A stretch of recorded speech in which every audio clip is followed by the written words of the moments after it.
সকালবেলায় রোদের মধ্যে চোখ মুখ ঢেকে আমরা কোথায় যাচ্ছি জানো? চলো যেতে যেতে বলছি।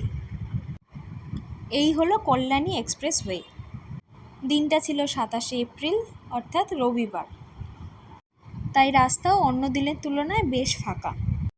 দূষণমুক্ত হাওয়া খেতে খেতে আমরা পৌঁছে গেলাম নৈহাটিতে। ব্যাস, তোমরা তো এবার বুঝেই গেছো নৈহাটি কেন এসেছি। সেখানে পৌঁছে জানতে পারলাম সেদিন ছিল বড়মার অন্নকূট মহোৎসব। মন্দির 2টো অবধি বন্ধ থাকবে, তাই আমরা পাশের একটা মন্দিরে পুজো দিয়ে নিজেদের মতো স্টেশনে একটু সময় কাটাচ্ছিলাম। এখানে আমি বড়মার মন্দিরের নিয়মাবলী, সময়সূচি সমস্তটা শেয়ার করে দিলাম। এবং তোমাদের আরও একটা কথা জানিয়ে রাখি, বড়মার অন্নকূট মহোৎসবের দিন কিন্তু বড়মা কোনো দর্শনার্থীর পূজা গ্রহণ করেন না। শুধু মন্দির নির্দিষ্ট টাইমের পর খুলে দেওয়া হয় মাকে দর্শন করার জন্য। এই ছিল বড়মার অন্নকূট মহোৎসবের মহাভোগ, যেটা কিন্তু 50 টাকা এবং 100 টাকার কুপন কেটে নেওয়া হয়। ব্যাস, এবার নিজেদের পেট পুজোর পালা। তো আমরা চলে গেছিলাম নৈহাটির রয়্যালস মাল্টিকিউজিন রেস্টুরেন্টে। অ্যাম্বিয়েন্স খুব ভালো।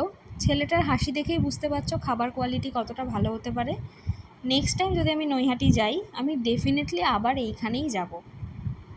তারপর অনেকটা জার্নি করে এসে বাড়ির কাছাকাছি একটা ক্যাফে থেকে নিয়ে নিয়েছিলাম আমার ফেভারিট চিল্ড কোল্ড কফি। খেয়ে দে বাড়ি। টাটা।